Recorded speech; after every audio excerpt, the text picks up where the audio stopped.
So we had some sunshine, we had some sustenance. Now let's get back to substance. So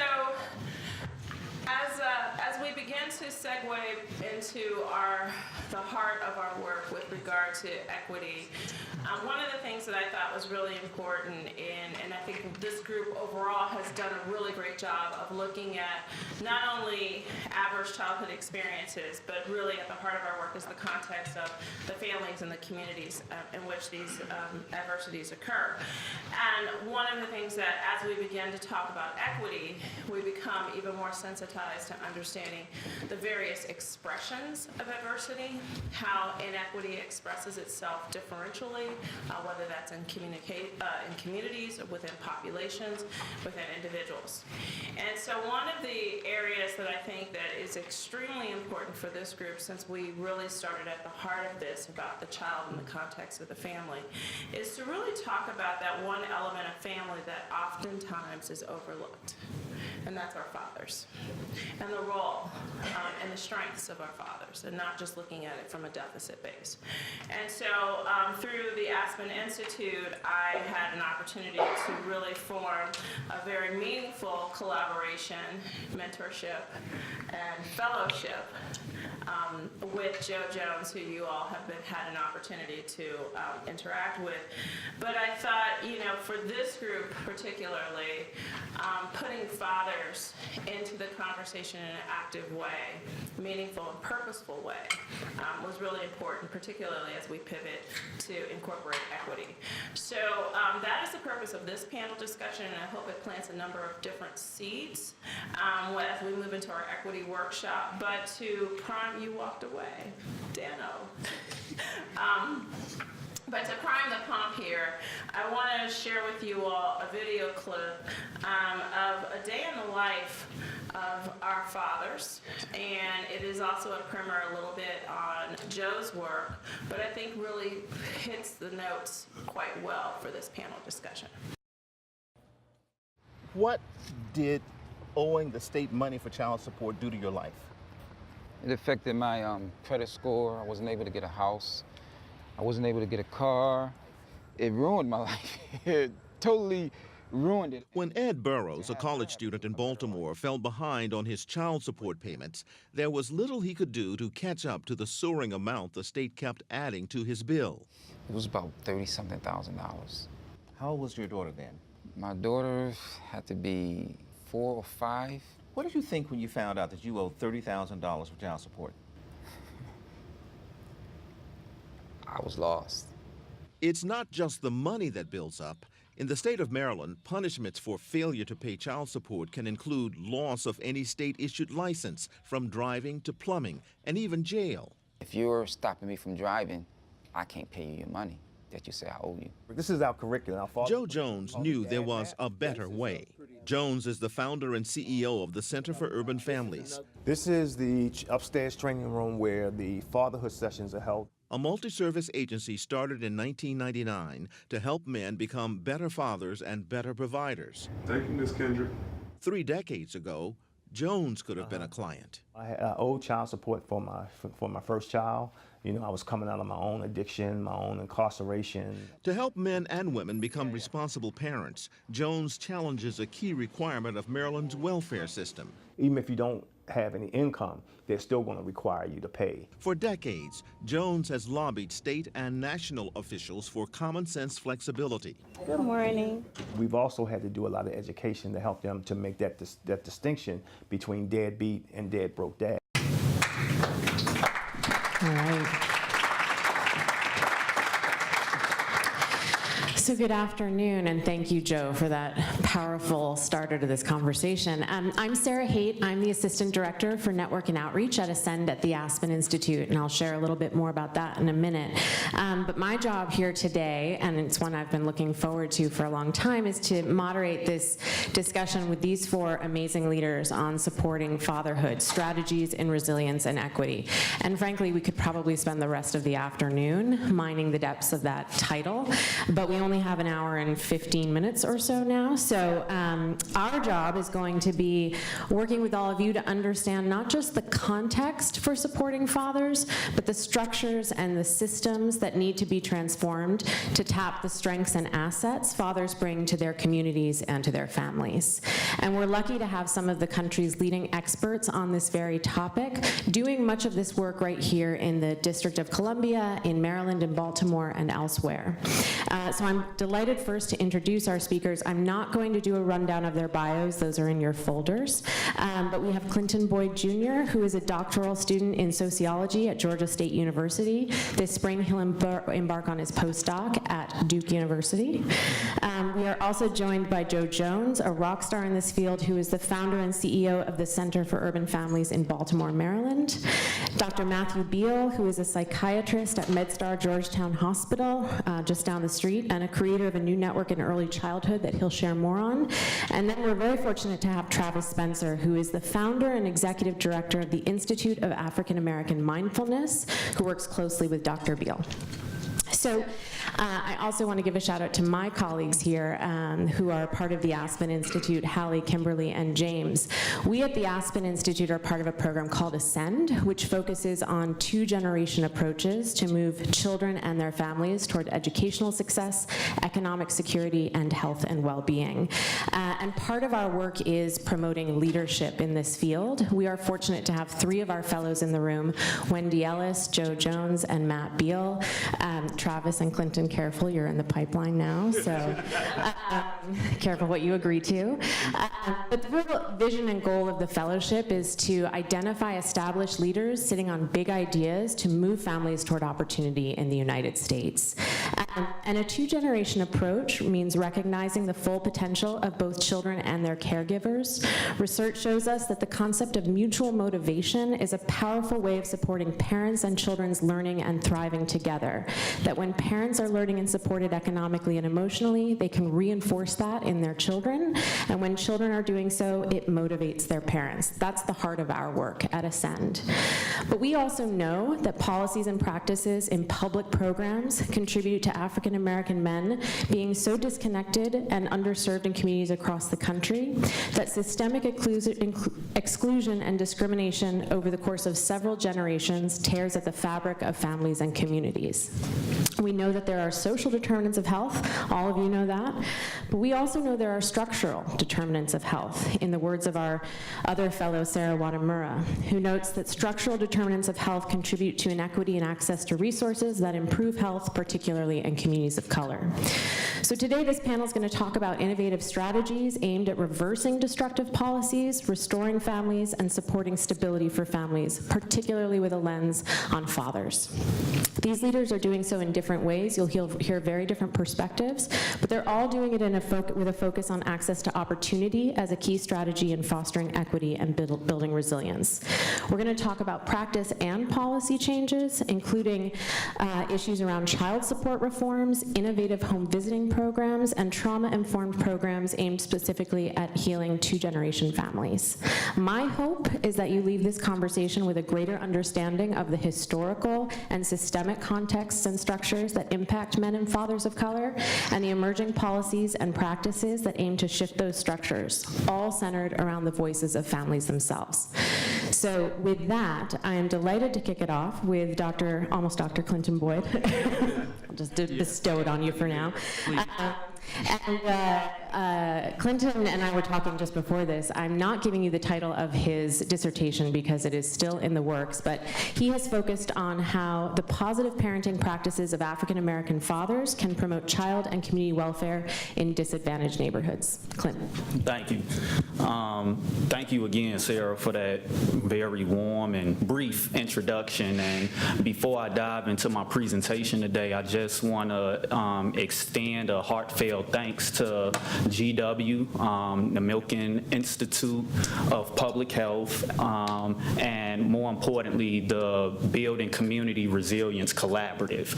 And And with that being said, I also have to give a special shout out to Wendy and Bill for extending an opportunity for me to speak with you all today about some of the work that I've been involved in down and throughout metropolitan Atlanta as it relates to providing home visitation services to marginalized, largely, primarily African-American fathers.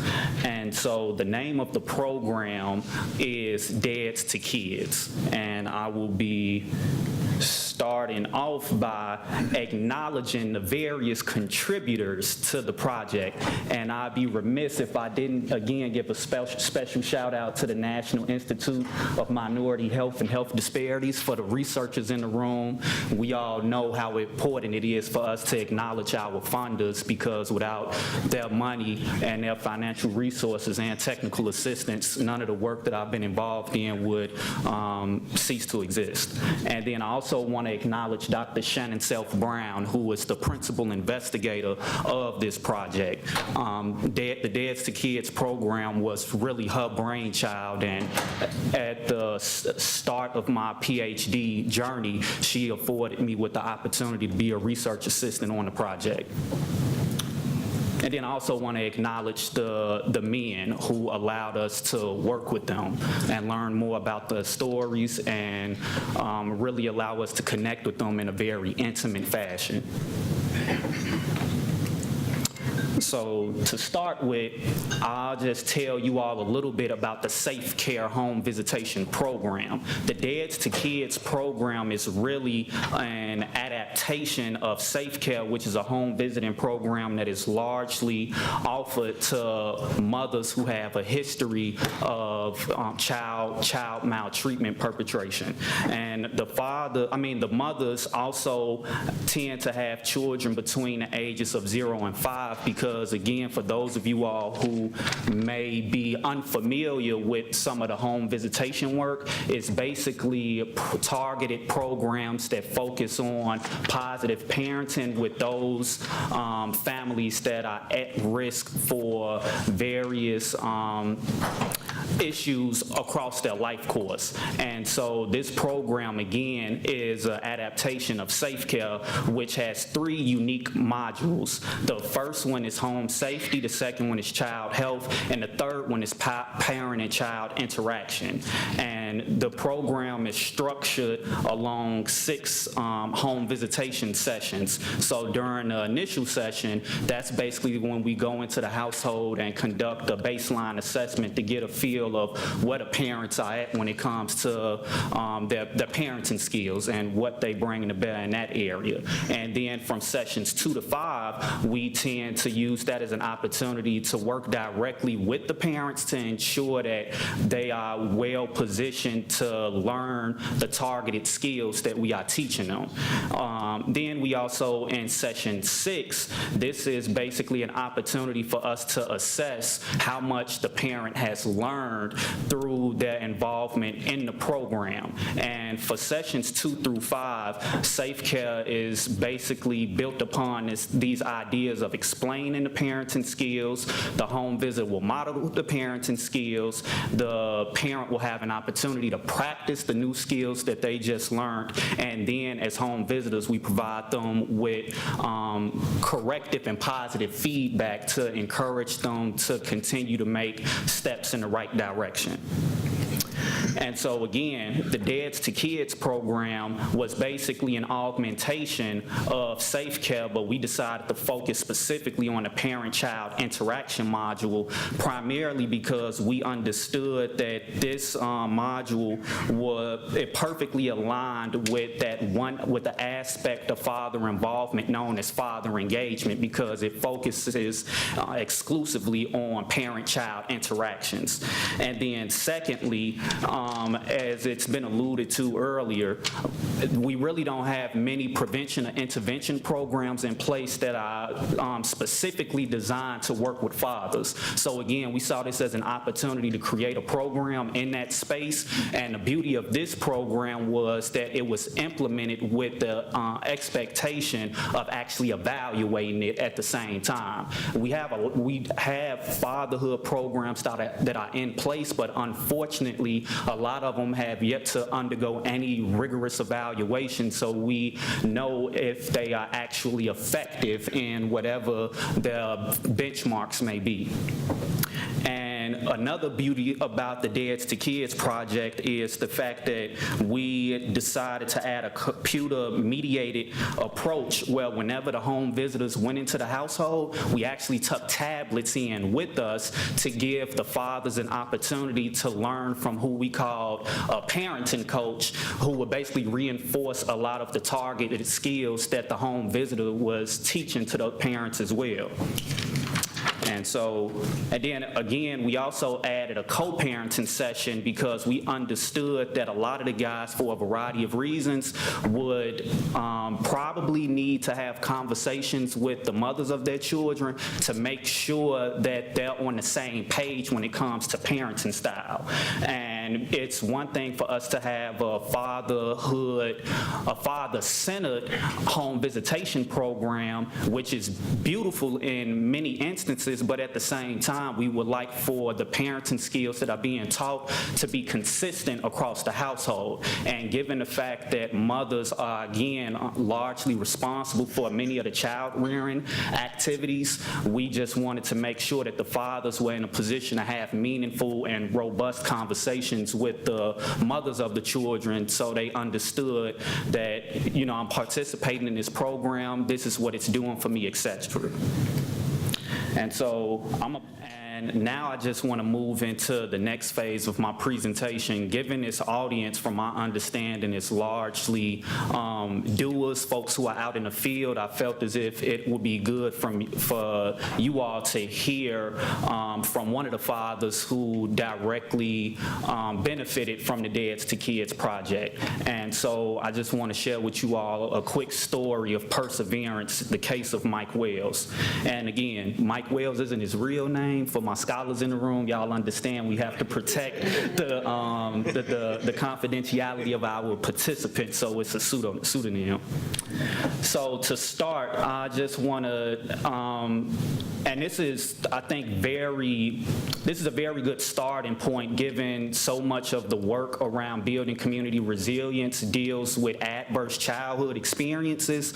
Many of the stories that Mike shared with me during our sit-down interview really spoke to the various forms of family instability he was exposed to early in life. And so to begin with, you know, Mike started out in a two-parent married household, but for several reasons, his parents eventually got a divorce, and it led to him being separated from some of his siblings because some of his siblings went with the mom, other siblings went with the father.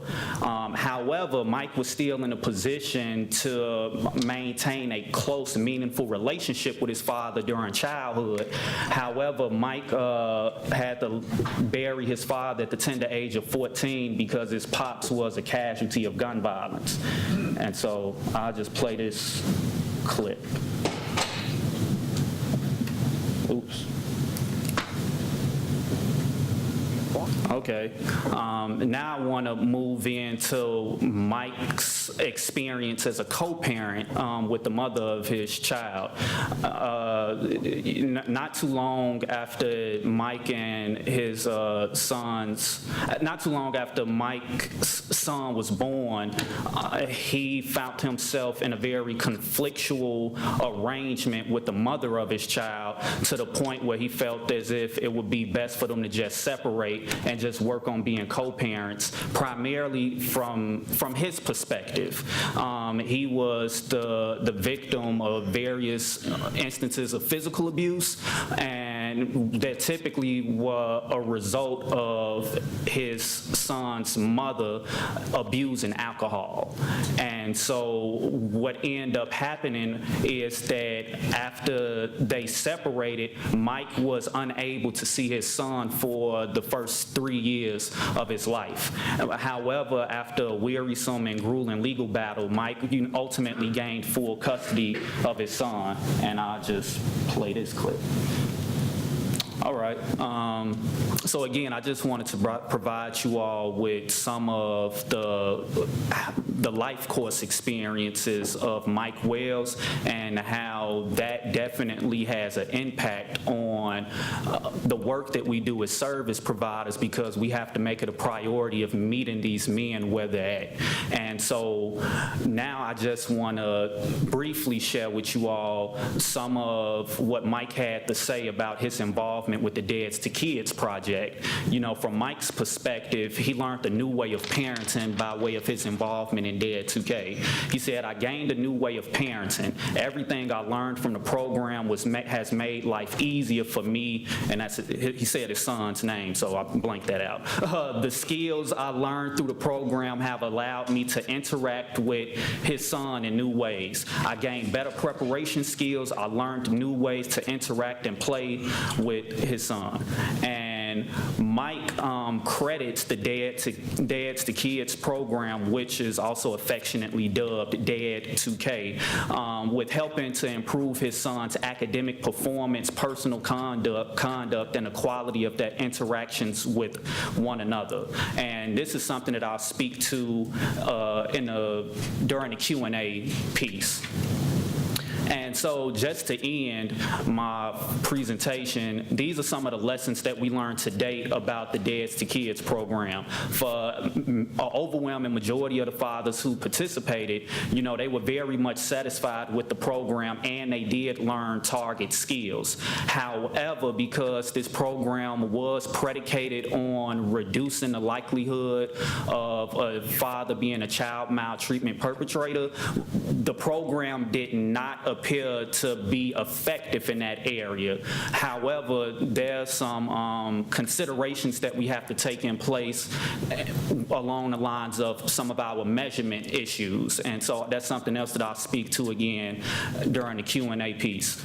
And then the fathers, a vast majority of the fathers who had higher levels of education were more likely to complete the program. That's something else that I'll speak to later.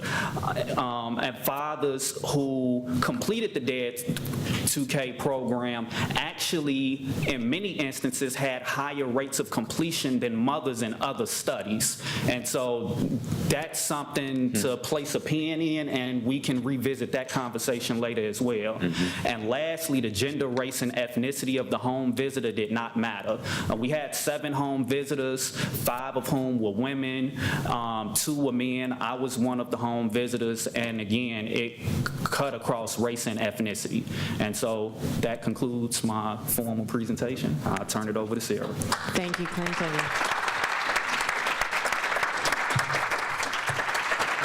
Great job. So I think there's a lot of exciting things in that work, but namely, traditionally, what we know about home visiting has really been around mothers, and there's a lot of research there.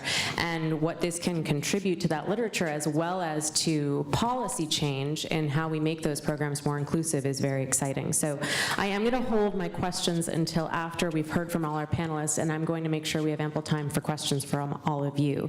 It's my delight to now introduce Joe Jones, who's going to share an overview of the Center for Urban Families and best practices and lessons from that work in Baltimore. Joe. Great, thank you. Clicker. Thank you. Hey, good afternoon, everybody. Good afternoon. Like Clinton, I want to particularly thank the BCR Collaborative to now be a part of this new network. My team is new to the collaborative. My 2 team members were with me on the Hill yesterday, and it was really great to have them. But now I'm really, really glad I'm with these guys. Y'all just don't know how good it feels to be on a panel with guys and people who are focused on this issue of fatherhood. And I want to start by asking you all to look on your table. Each table will have a set of these letters. It's a letter from, it's actually an executive memorandum from Bill Clinton, and I'll reference that as I go through, but I wanted you to be aware that's there because I'm going to.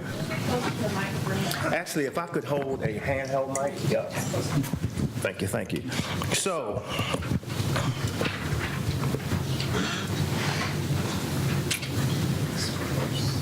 So this is about the Center for Urban Families. So CFUF is an organization that was founded, I founded the organization in 1999, so we're celebrating 20 years.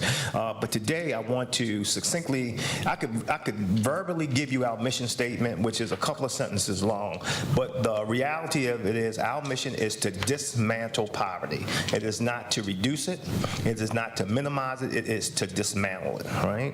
And I'm going to focus on a couple of, 3 areas: policy advocacy and why it matters, partnerships and collaborations, why they're critical, and community engagement. So this is a little bit about how the work at CFUF is organized. It's organized around economic success, family stability, and our national services, which is through our Practitioners Leadership Institute, where we do training and technical assistance. And we actually have an academy, a fellowship, where on Saturday we launched our 2nd academy in partnership with the Annie Casey Foundation, where we have 16 grassroots leaders from Baltimore who are going through a 7-month cohort fellowship with us, focused on the areas of boys and men of color, responsible fatherhood, family strengthening, and workforce development. The other thing I want to acknowledge is that while the organization is titled the Center for Urban Families, our tagline, that's on a placard on the front of our building, is helping fathers and families work. And from a geographical context, we're located in Baltimore City.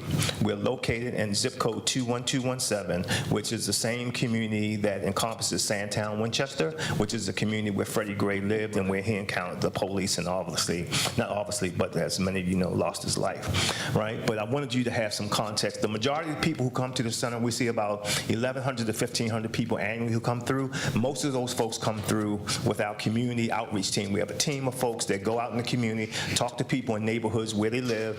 They're complemented by ambassadors. Those ambassadors are graduates of our program that we give compensation to go back into the community to advocate and talk with the people from their community about the services they receive that then get converted to people coming into the organization. Now, about this memorandum, right? I want to tell you that unequivocally, according to Joe, not God, but according to Joe, right, this document is the reason why we have the opportunity to stand before you now and talk about responsible fatherhood, what I would call the modern day era of fatherhood, right?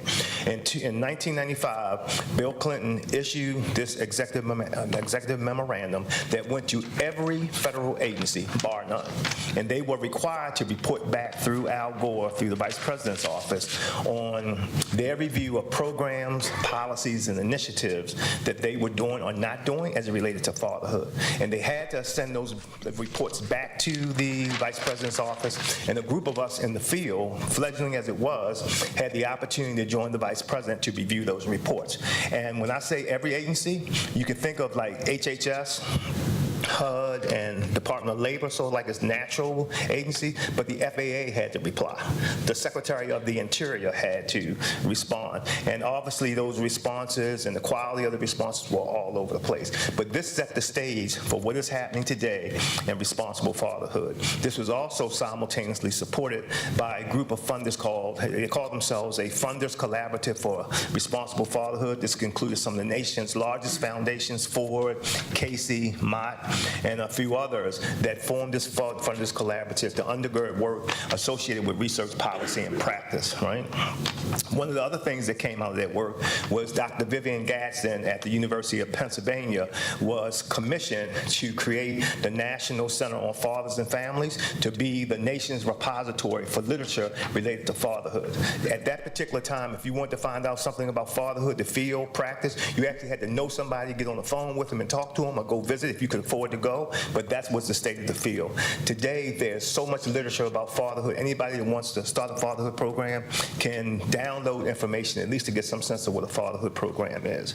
I do want to give a couple of, like a bit of a glossary of terms. So in that brief video clip, and there's more to that video, and I'll talk about some that relates to policy, but a couple of terms: responsible fatherhood versus father's rights, right? Responsible fatherhood is like working with guys who are trying to do the right thing, independent of whether or not they're in a romantic relationship with the child's mother, but to get him to do the right thing by whoever he had a child by and by the child, right? Versus father's rights, which is typically middle class, upper middle class dads who are in a litigious situation with the mom where they divorce and they're fighting over alimony and custody, right? That's a separate group of folks. So when I say responsible fatherhood, I'm talking about the kind of stuff that Clinton talked about a few minutes ago, right?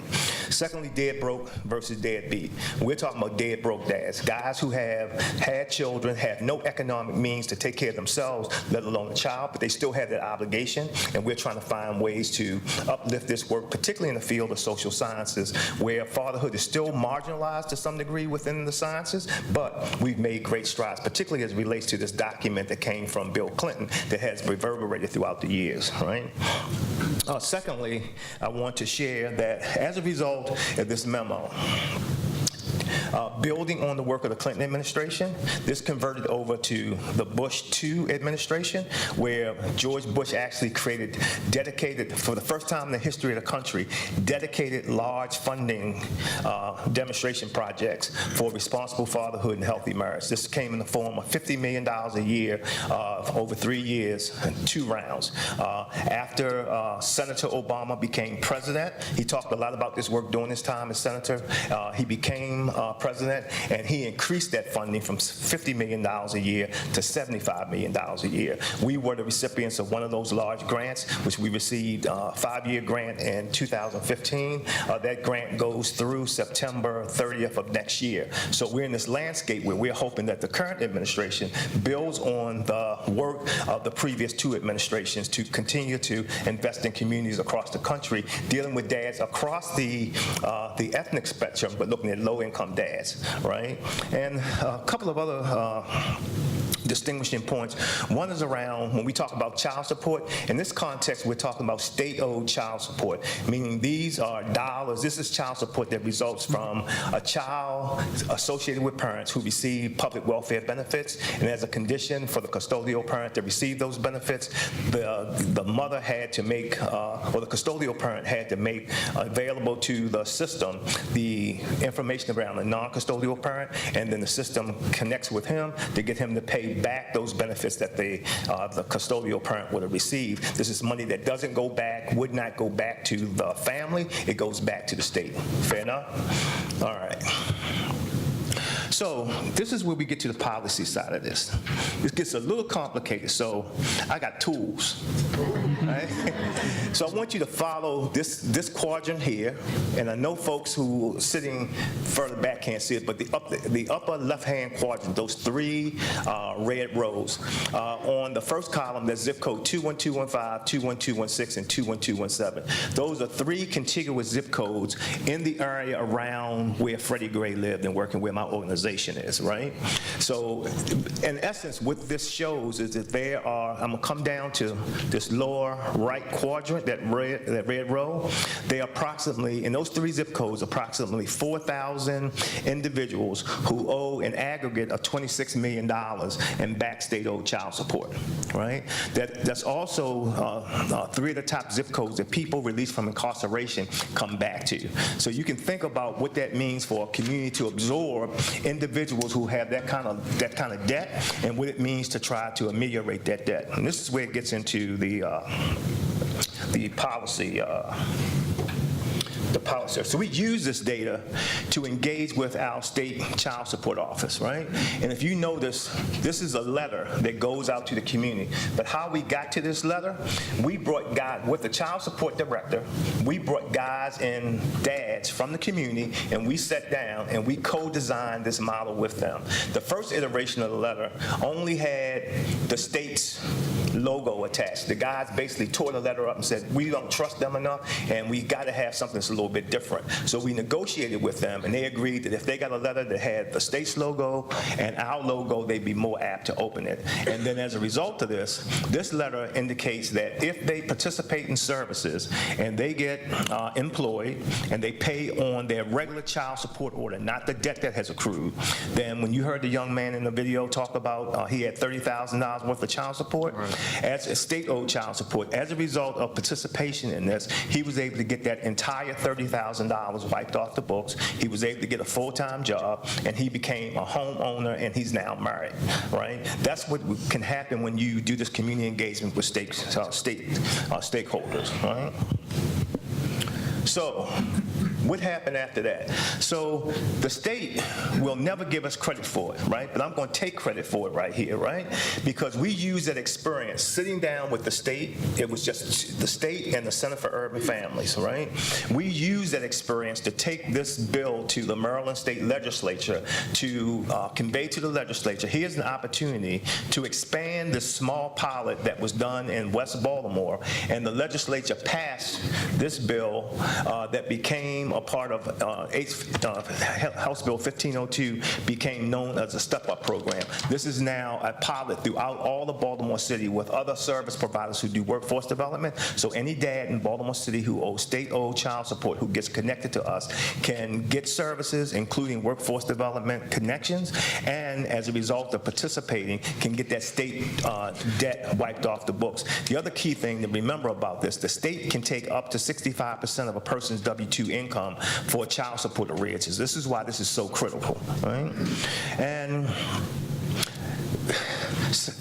you mentioned in your opening remarks too, Jen, we're in this space where we're trying to make families and communities healthy and whole, but all too often when we think about doing that from a social welfare service and programming standpoint, we do it in the context of women and children for all the right reasons, right?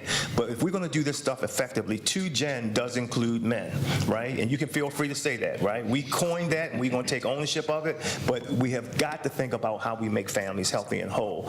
And I want to end by telling you about this guy. This is Santorio, right? And he gave me permission to use his name because I follow James. You know, you got to be careful with confidentiality and anonymity. This guy owed $33,000 in back child support, served 9 years in prison, came out angry as I don't know what. So we got him, we absorbed his energy, and we got him to think about how he needed to comport himself within the context of work.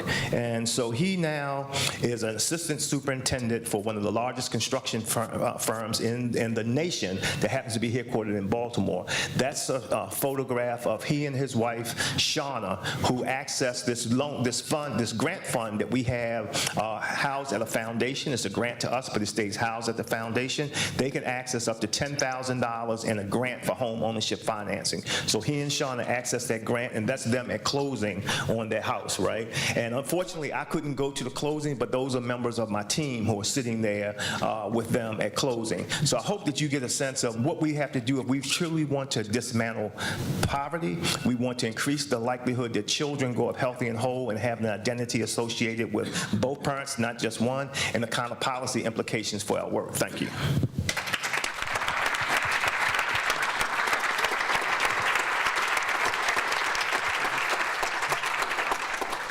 Thank you, Joe. 2 quick points. One is Ascend at the Aspen Institute has a national network of organizations doing two-generation work. There are 320 organizations in our network, and Joe is exactly right.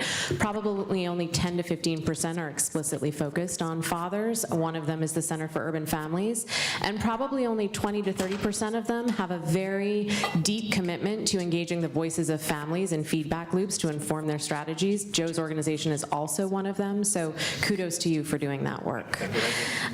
It's my pleasure now to have Dr. Matt Beal and Travis Spencer talk about their work rooted here in DC at the intersection of early childhood and parenting. Matt. Thanks so much.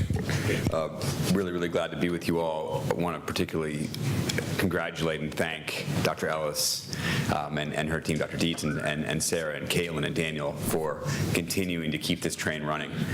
This is an outstanding effort you guys continue to lead. It's good to see some old friends from BCR from a few years back. following Joe Jones and talking about fatherhood is like picking up a football after Johnny Unitas threw it. It's like hitting after Frank Robinson in The Order. It's like singing after Tony Braxton. You notice those Maryland references? I got 3 Baltimore references there. So He is not a real psychiatrist, I'm gonna tell you. So I'm going to be real focused and humble here because I'm in the presence of greatness.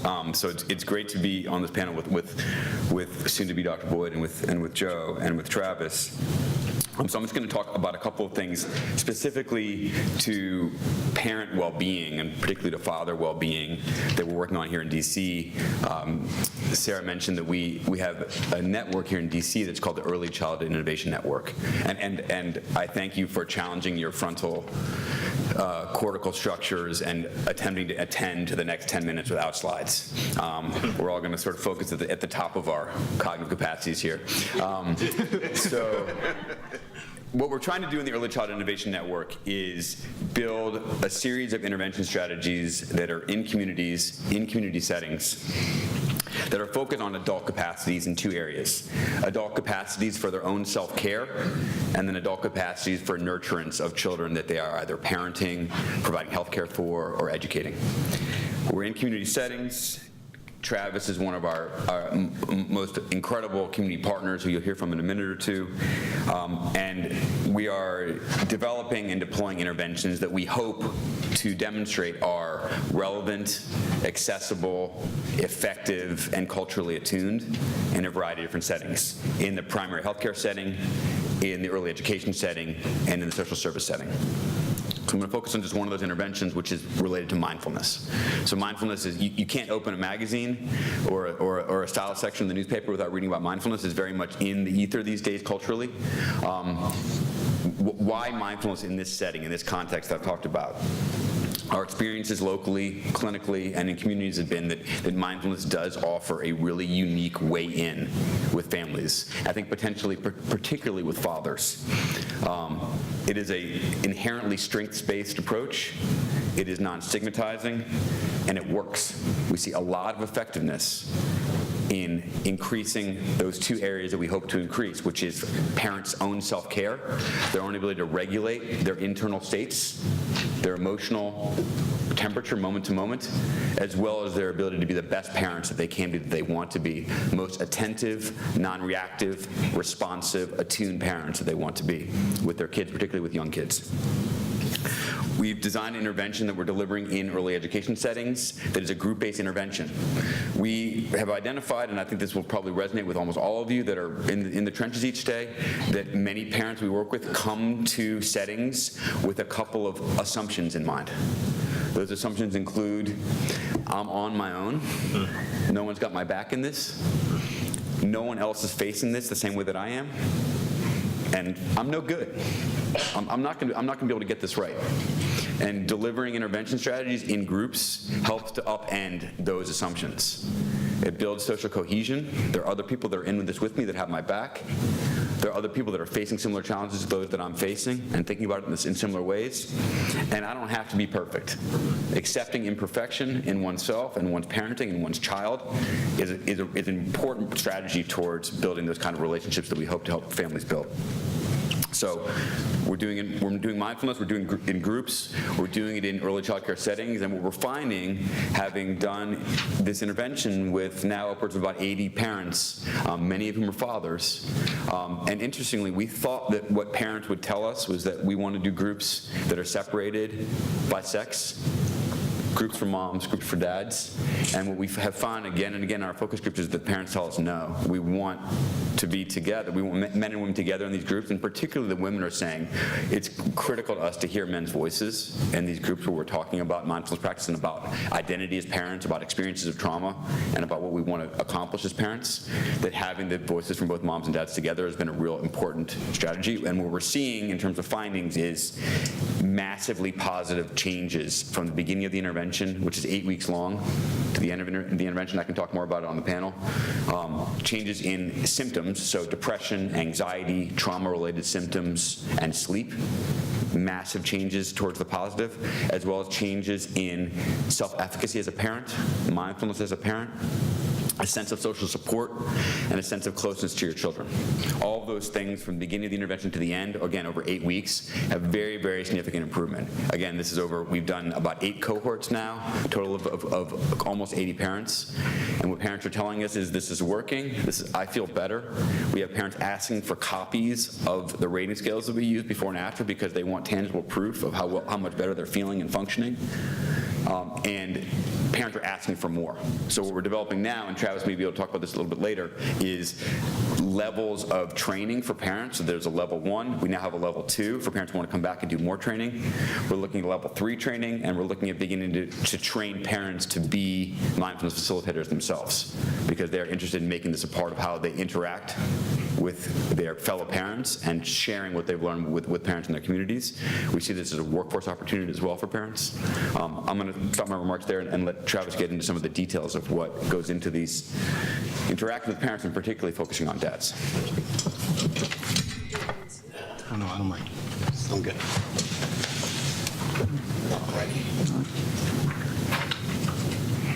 Okay. Good afternoon, everyone. Can you guys hear me? Yeah. In the back? We good? Okay. All right. So I would like to ask everyone if you can to sit straight in your chairs. Good stuff. And if you feel comfortable enough, allow your eyes to close. And we're going to begin noticing our breaths. Maybe noticing the inhale and the exhale.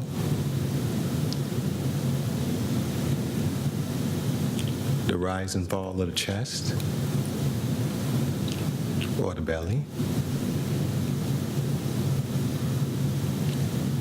Breathing in, noticing your breath.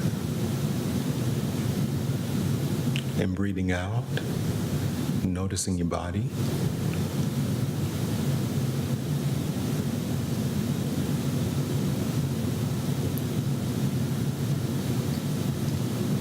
Breathing in, noticing the breath. Breathing out, noticing the body.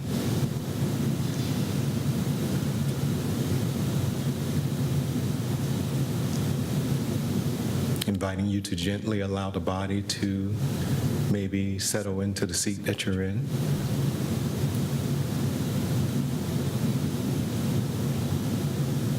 Noticing the groundness of the feet.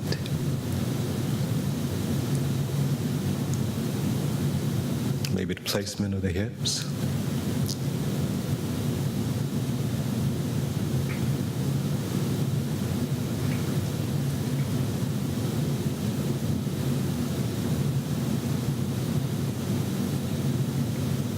And whenever you feel comfortable, just allowing the eyes to open. Coming back into the room.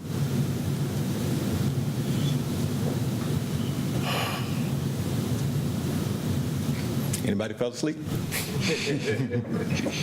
It never fails. Whenever I do a mindfulness practice for the first time with a group, somebody falls asleep. So let's see if I can make somebody fall asleep in a minute. So I'm here to talk to you guys about mindfulness and teaching mindfulness in the community. I'm working specifically with Educare in Easton and also working with several nonprofits in the community, specifically Run Hope Work. I want to tell you about these two adventures for me in a way, so that you can see firsthand how mindfulness connects in the community. It begins to create community. And I'll start first with Run Hope Work. I like to end with Easton and Educare, but I'll start first with Run Hope Work. Run Hope Work is an organization that works with young people from 20 to 24 in DC. Most of them are returning citizens on probation or parole. And the idea was to begin to teach them about running, as they begin to teach them also about learning how to paint and drywall and things like that. I was brought in as a part of their Haight program to teach mindfulness, to support them as they kind of transition back into the community from jail or prison, and also to support them because a lot of things come up. And let me say this really quick. Specifically, I teach trauma-informed mindfulness. So as I teach, I know that trauma exists, whether it's overt or they're holding it within. So I look for it to happen. In every mindfulness program I've taught with Run Hope Work, one of the participants becomes angry and does or says something that oftentimes people want to kick them out of the program, or they want to punish them in some way. And I try my best to remind the administration and those who are working with these young people that this is going to be a part of their process. So, over a 4-month period, I am teaching mindfulness. I teach mindfulness of the body so that they can become in tune and in touch with their bodies again. Oftentimes, the individuals that I've worked with have experienced trauma. With the young ladies, there's sexual trauma, and the young men. So being in touch with their bodies in an intimate way and in a personal way is often foreign to them. Oftentimes when we do our first body scan and they and I'm saying different body types and different body parts and noticing sensations and tingling and things like that, it's amazing because they hadn't checked into their body in so long. And oftentimes as a part of dealing with trauma, you disconnect from the body. So we also go from the body, we also talk about emotions, we talk about thoughts, we talk about negative bias, and looking at all of this from a place of trauma-informed, understand that negative bias may show up quite faster and quite more often than a positive outlook. So, in the process of teaching this, I found that with the young men, there's a bravado there that they are holding on to. And I'm gonna give you guys a wonderful example. I'm being kind of calm now. I'm typically wild. Y'all believe that, right? But I'm usually very much myself. And so I love to challenge them. And there's this young man that I remember in the last cohort that I taught. He always wore his hoodie over his head, covering his eyes. And when we're in the circle, he doesn't mind speaking when it's his time, but he's right to the point. Whatever the question is, he'll speak it, he'll answer it. Hoodie comes right back over the eyes, and that was it. And so I asked a question. I said,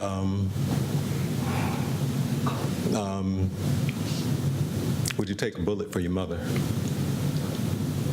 And it was like, man, Mr. Spencer, man, that's stupid. You know, man, let somebody try to try my mama.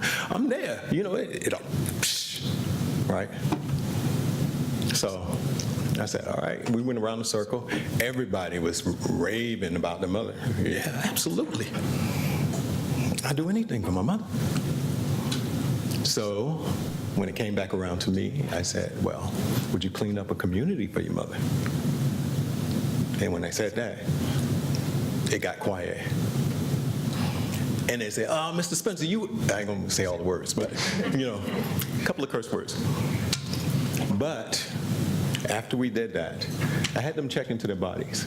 And so I always do that. I bring up something that brings about emotions, that evoke these emotions, and then have them check into where these emotions are showing up in the body. Just like right now, I have a little bit of butterflies because I'm nervous, right? Y'all think that mindfulness practice was for you, but it was actually for me. I was like, all right, let them breathe, let me get myself together here. All right, I'm all right. So I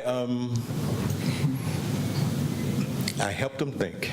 Now, this young man that I'm telling you, I told you guys about, actually it was two young men. I can tell you about both. I think we got enough time. It's really quick. So, one young man, one of the, I guess the social worker that works with the organization told me that, he may be in a mood because his brother was shot over the weekend. And so I was like, man, he came in and for the first time he spoke without being prompted. And he said, they shot my brother and I wanted to go and, some words y'all can imagine. But I found my breath and I went to the hospital to be with my mother and my brother instead of going into the street to find the people who shot his brother. And from then on, you couldn't shut him up. I mean, dude just started talking and telling all of his life. He became a leader in the group because he felt a connection, and that connection was through mindfulness. Similar story, another young man in this community, he was on probation, and any type of infraction would put him back in jail, actually parole, not probation. And another guy in his neighborhood tried him, called him out and wanted to fight. And he was proud of it, and I was proud too, because he said, man, Mr. Spencer, you just don't know, man, there's a lot of words I can't use, right? And he's like, I almost messed him up, and I found my breath. I heard it twice. And now his boys beat up the dude. I'm not, but he was able to calm himself. I see mindfulness as a source of empowerment. I see mindfulness as a way of awakening. And that's the way I teach mindfulness. I personally believe in the embodiment of mindfulness, meaning having an ongoing practice, noticing my breath throughout the day, and when I mess up, allowing myself to be empowered by admitting to it directly, yeah, I messed up, and doing whatever restorative practice I need to do in order to get there. So now, quickly moving to EduCare. Same kind of results were happening at EduCare. We began teaching. I had a co-teacher, Carol Jewell, and tell you really quick, or do we have time? Oh, are we good? Okay. Okay. All right. Yeah. See, I can talk right once I get started, it's over. But really quick, we had situations where a mother came in, unable to find compassion for the father of her child because she wanted him to be a certain way. And we had a discussion about compassion, and we began to talk. And the question that I posed at the beginning of a meditation was, if someone gave you $10 million to walk from the metro home, would you do it? And people say anything they wanted to you during the walk. And I gave some examples in meditation. The N word was one of the examples. someone starting conflict, someone wants to talk, all of these different things. All these things happen on the way home. So, and at the end of it, I asked, well, were you able to make it home without talking in your mind? And they were like, yeah. I flipped it back around and asked the same question again. I said, well, now, if you had healing waiting for you at home, could you make the same walk?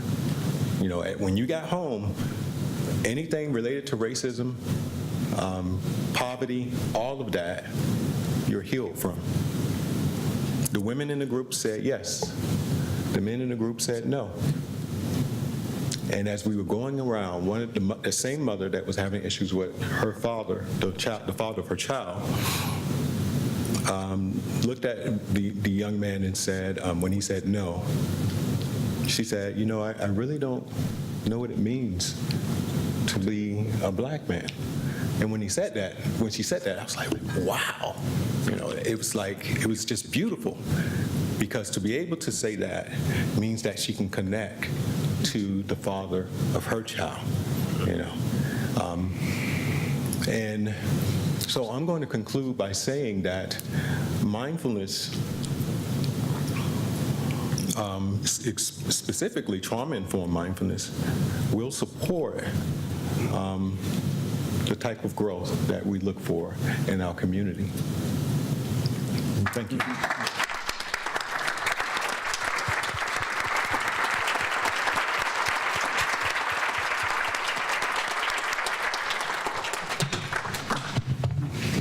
Thank you, Travis.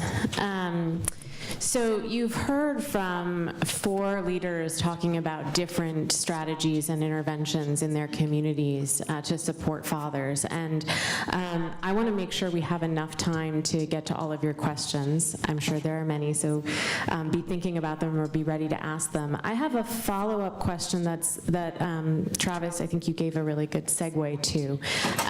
And while we've made a lot of progress, the reality is that many of the policies that affect communities, whether it's from voting rights to responsible fatherhood, remain rooted in structures tied to racism and white supremacy. And so my question, and Joe, maybe we can start with you and go down, is how has approaching this work with a racial equity lens shaped the way you measure and then share the impact that you have? So, you know, it's interesting. I forget the young lady's name, but she is in the BCR video. Mm-hmm. You know, this notion of talking about, you know, race equity is something, it's easy to say, but learning how to develop the tools to actually, you know, have agency in the space is a little different. So for us, it's happening in 2 different ways. One, I'm also simultaneously as in a cohort of 13 other organizations from around the country who are part of the Kresge Foundation Next Gen initiative. And so as a collective, we are working on our statement as it relates to race equity. Also, the Annie Casey Foundation is located in Baltimore, and they have a specific portfolio called the Baltimore Civic Sites portfolio. And that portfolio has, I think it's like 8 organizations, CFUF being one of them, that are working on race equity at different levels. So one, I have team members who are going through a module as managers, and then I'm as the heads of the organization are going through a different level. So what that means is that we are beginning to develop the capacity to talk about racism, structural racism, inequality in ways in which we didn't have the capacity to do before. And what makes it difficult for me, and I'm going to be brutally honest with you all, right? I have friends and associates who are white, don't look like me, don't come from the same community that I come from, and it is difficult to have these kind of conversations, right? And I'll be honest with you, I get so tired of being invited to conversations where I'm the only person of color in the room and people want me to be the subject matter expert on what racism means. I refuse to do that anymore. right? To be honest with you, that's just not what I am built for, right? But we also have to recognize that the history in this country comes with a set of issues that make it very difficult for some demographic groups in this country, particularly people of color, to advance and ascend. And so for me, it is recognizing I have to be authentic in this work, that the people who are in my social network who don't look like me are my friends, right? But I also know that they struggle within their own families, right? Because I have folks who are aligned with me from a value standpoint who may have parents that are racist, right? This is some of the most complicated work that we will have to engage in this country. And I don't want to mention any president by name, but clearly the current state of political affairs in our country make it really even more difficult for us. And so for me, it's developing the tools to equip my organization, because what I don't want to do is call you my friend, but also on the other side of that, call you my enemy.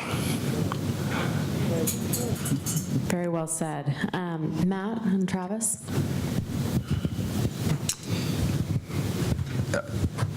Again, I'm gonna request not to go after Joe going forward.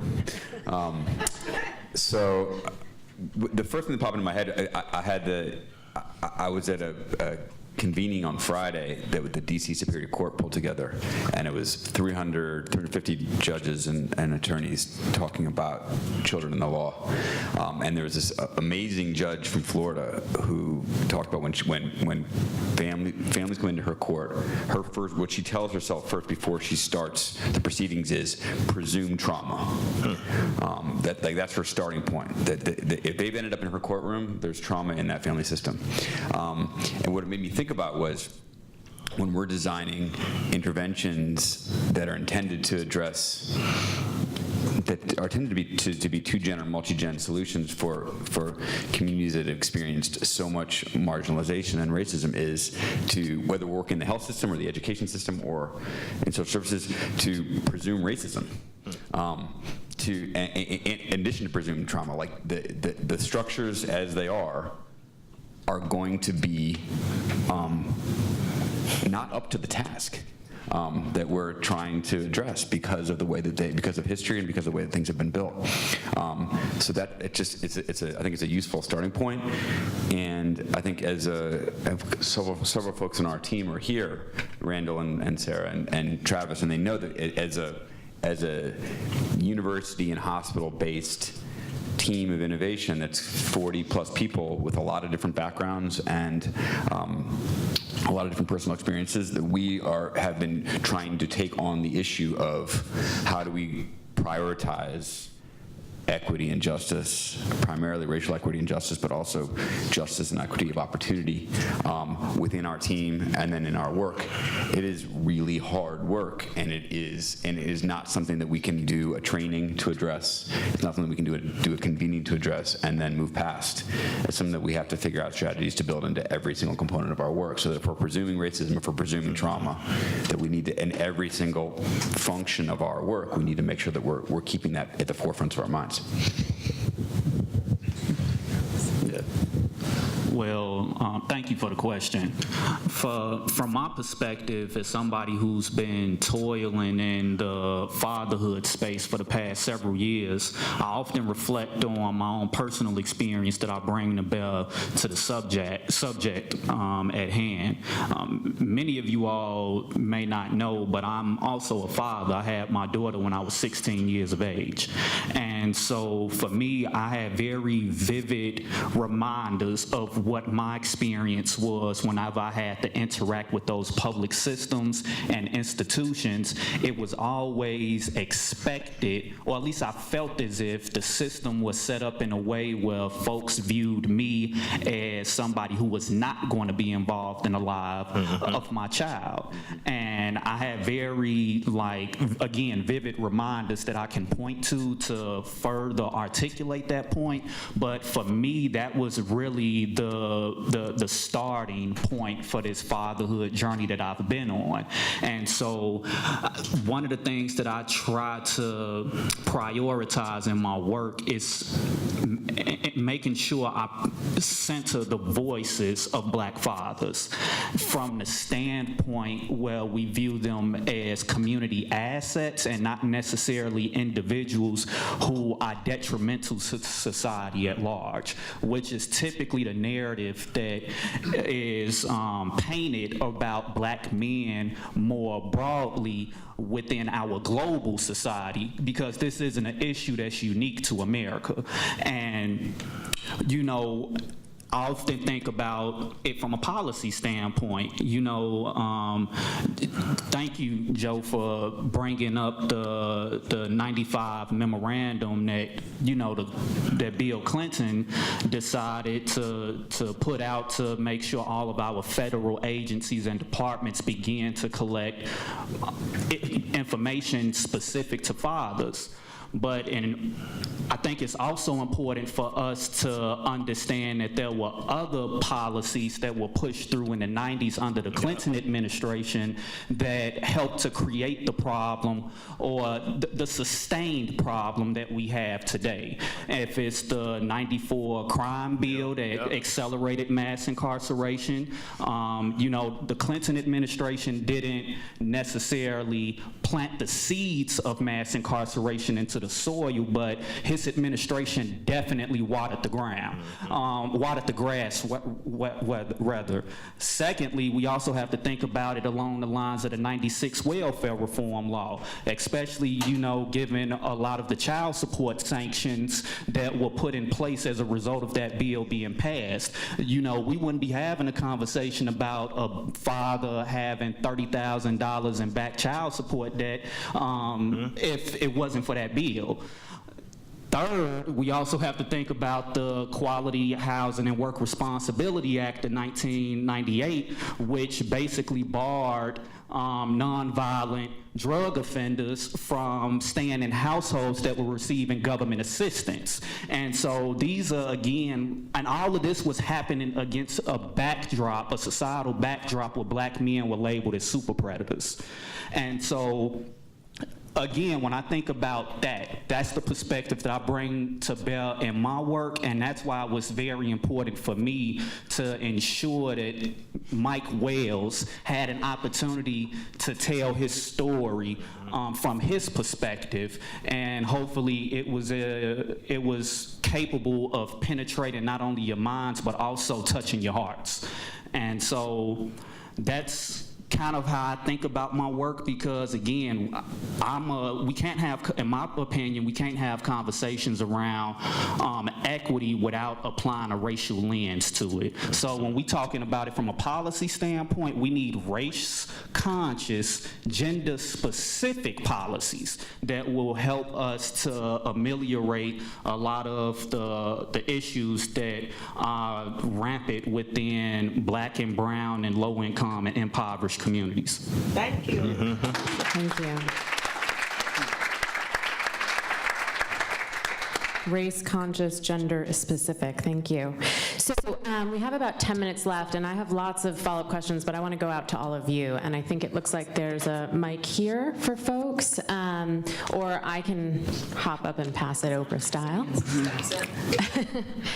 So, gentleman right here, you had your hand raised. And if you could introduce yourself, say your name and affiliation, that would be great. My name is Tom Lobman. I run the Innovation Lab at Children Inc. in Cincinnati, and I'm with the Joining Forces for Children. And this is just a comment for Dr. Boyd. I was intrigued and grateful for you sharing Mike Wells' story with us. And what intrigued me first was right on the slide, you had perseverance. And it's one of the 24 character strengths that character science has identified as enduring across different cultures and across history. And it occurred to me in your 8 sessions, if that first session question started with, you can go online free and take the VIA survey, which identifies signature character strengths. And so that the very beginning of the assessment starts with what are your character strengths and how do you deploy them in your parenting role. We find that it's not just, knowing your character strengths isn't just informational, it's motivational, and I think that might be interesting. Thank you. Thank you for that. Others? Questions, comments? I know you've got them. Over here? Sorry, right in plain sight. Thank you all. This is a common question maybe for all. My name is Pari Mazara. I'm from Oregon. I work with children and family, and also I work with immigrant and refugees. One of the things that I noticed around, probably everybody noticed around trauma equity, in particular trauma and mindfulness, has become a buzzword. And the danger of that is that it creates some irrelevance, even people taking it as a general thing, general pattern or subject line. So with that comes to mindfulness. I see sometimes mindfulness, when we're using that term, turn off some community or they don't relate with that. But when you bringing the mindfulness in the way they practice their mindfulness, could be through prayer, could be through, I mean, lots of things I've seen. And I find out that actually I don't need to name it mindfulness. I don't know if that's your, what is your experience with community? Because mindfulness also, we know that it's a concept that is an Eastern practice that has become now Western practice. And anyway, I struggle sometimes with some communities, so I decided not to use all the time name of mindfulness. You just help them to be present, to be connected with their mind and body, or the way that they know how to connect with their mind and body. So I don't know. So I'm just putting it out there. So your question's about sort of modality and how we label them so that they're rooted in cultural competency. And, yeah, from a cultural concept. Thank you. Oh. I think that's a great question. Thank you.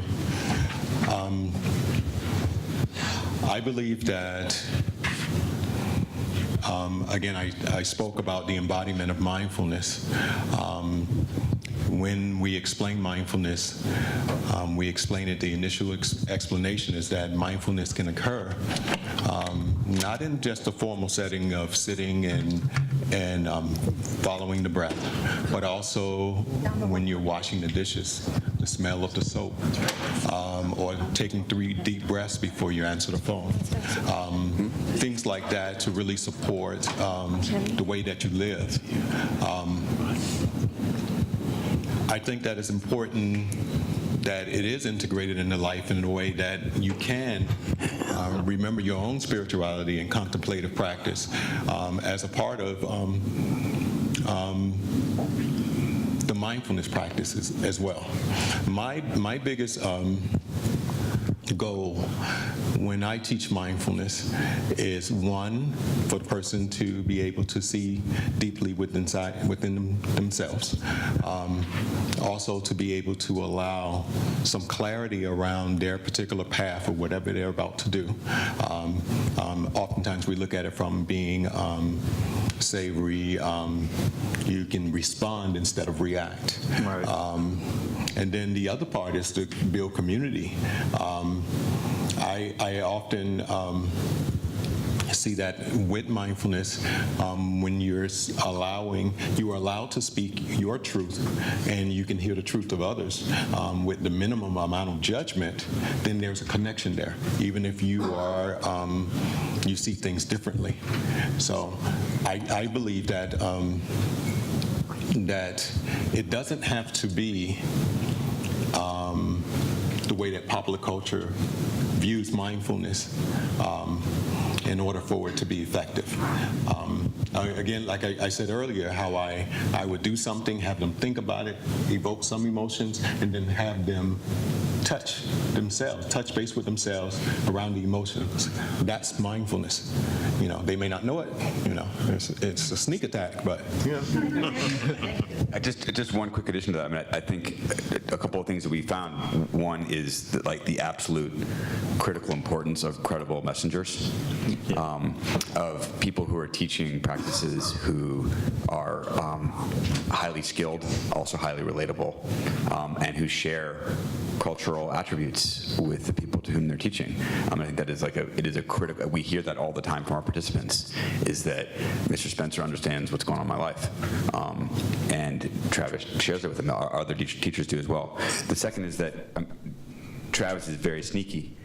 Because he introduces things in a very simple, non-threatening way, and yet this is a deep and profound practice. And a lot of the popular representation of mindfulness is take a few breaths, imagine yourself on a beach and go on with your day, and that's not mindfulness practice. And there's this really significant part of it relates to non-judgment, non-judgment of oneself, non-judgment of the people in your life.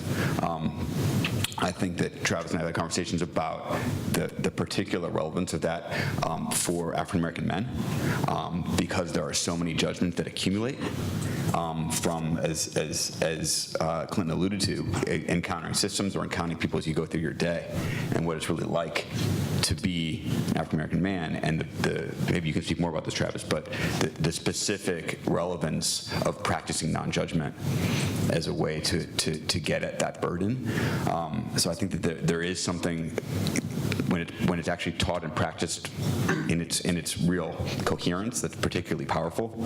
But I think your point about culture is really, really valid, and I think it just needs to be approached with humility and figuring out what works for the population with whom any of us are working. I think we have time for one more quick question. One over here.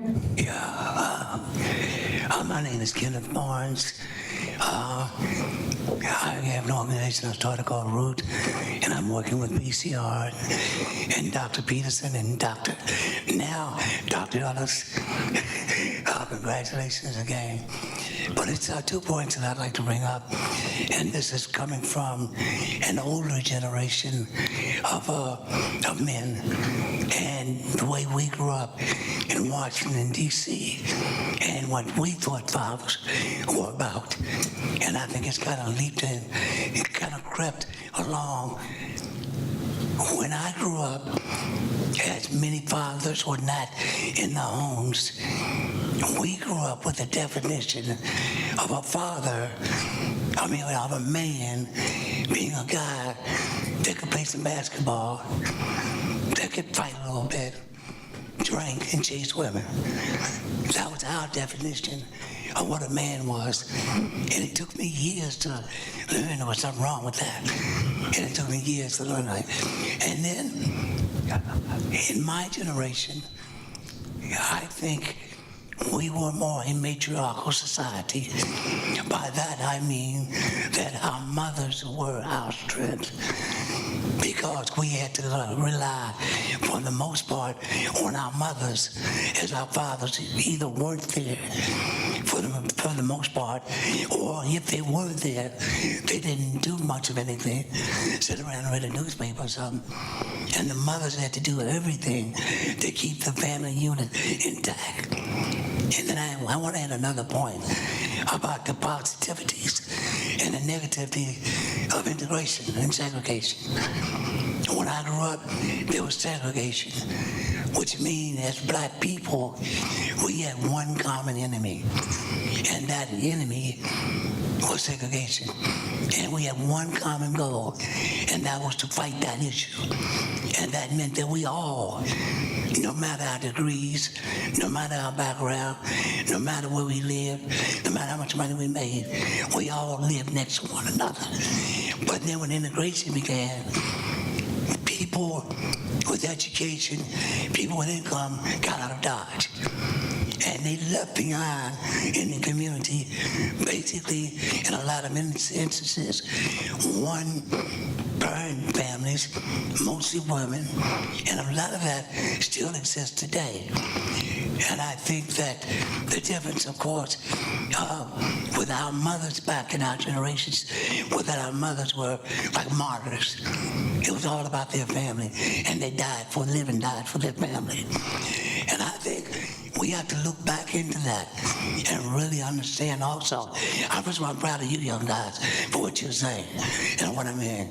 But I think with that, part of our understanding may need to go back there and understand some of the things that happened back then as well. Thank you, Kenny, for those remarks, because that's actually where we're gonna take a trip back in time in our next session. And actually, I would like to put a challenge question, I'm taking prerogative here for the one last question, to this panel. As you know, this is a group of doers that come from different walks, whether they're clinicians, providers, community activists, organizational leaders. We had policy day yesterday, so we all know how to do our ask. So what is your one ask of all these doers in this room of what they can do to address the issue as you presented it? Clock's ticking.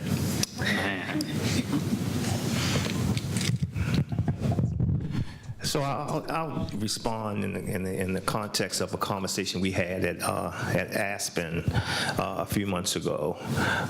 So Jerry and Jessica Seinfeld, they had a foundation called the Good Plus Foundation, and they make goods and services available to low-income parents that's related to their children's care. And they have about 150 existing grantees, and they made a decision, and they announced publicly at the Aspen event that no longer were they simply asking prospective grantees to share what they were doing around including fathers. It was now a mandate, right, going forward. And then they went back to their existing grantees and said, hey, this is where we're going. In order for you to continue to receive support, you're going to have to meet this mandate. About a third of them, for various reasons, could not go forward. And they're trying to figure out how do we give them some TA to help them go forward. But this one grantee in particular said, we don't have fathers in our community. That was their perspective, right? So my ask of you is to wherever you see children, recognize that they're dads, and to reach out to any of us here and the other folks in our network if you need support and capacity to understand how to engage dads effectively so that we don't marginalize our children. Thank you. I believe that people of color, specifically descendants of slaves, have been in survival mode since they were kidnapped and brought to America. And as a part of that, systems have been created. And one of those systems was that the father, when he was a slave, could simply be sent away. Moving forward into where we are now, we have different systems have kept that going. So much so that many mothers have no idea how to be in relationship. Many fathers have no idea how to be in relationships. And in order for, I believe, the communities that I work in and live in as well, in order for these communities to strengthen, in order for us to support that, we have to support their individual and collective empowerment, for them to move out of survival mode into a place where they can begin to really believe in themselves, you know, and that's where it comes. It comes from there. In the time that I've worked with the community in Ward 7 and 8, I've seen quite a few people who the light goes off. They love mindfulness and they begin to make these steps. They become members and leaders in the school as Educare. but they don't have the support systems necessary to help them move beyond just that. And so my ask is to support the communities that you're in, support those who need support by helping them become empowered. I'll do a quick policy ask. This is with my doctor hat on, that healthcare systems pay for multi-generation preventive healthcare, which means helping parents to be at their best in terms of their mental and physical health so they can get better outcomes for kids.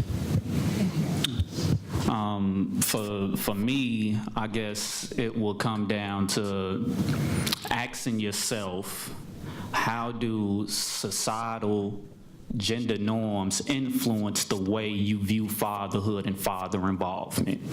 And what I mean by that is similar to the point that my brother to the left was making about, which was really a conversation, pieces of it was about toxic masculinity.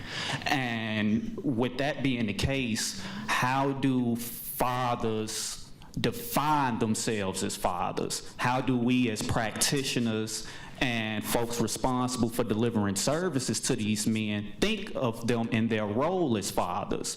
Because for me, when I think about many of the interviews I conducted with fathers for my dissertation research, whenever I asked them, like, what does fatherhood look like for you? What does fatherhood mean for you? They always spoke to the non-financial dimensions of parenting.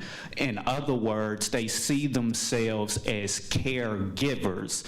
And now it's a complicated and nuanced story that goes alongside that, because many of the men who I interviewed were low income, had criminal histories, they have been effectively blocked from the formal economy. So they're radically redefining what it means to be a father. But at the same time, if we're meeting these men where they are at, then we have to acknowledge that many of them see themselves as caregivers. So if you all have a high desire to tend to the daily needs of your child, well, let's just make sure that you have a firm understanding of the developmental milestones of your child. So this, again, will create an opportunity for the expansion of home visitation programs, other early childhood programs, and other father-specific programs that travel across the life course that will help to ensure these men are in the best possible position to support the healthy development of their kids. Thank you, Clinton. And I'm just going to take a brief moderator's prerogative. My ask is that, so out of the convening that Joe referenced with the Good Plus Foundation, we brought together philanthropists, practitioners, policymakers, dads, and kids and families. And we have a brief that my wonderful colleague James White over here has authored. It offers very tangible recommendations and examples for practitioners to take into their work about how to more effectively engage fathers, and that will be available on our website, if not now, then next week. So please take a look at that at ascendprogram.org. And a special thank you to Joe, Travis, Matt, and Clinton for your remarks today. Can we give them a round of applause?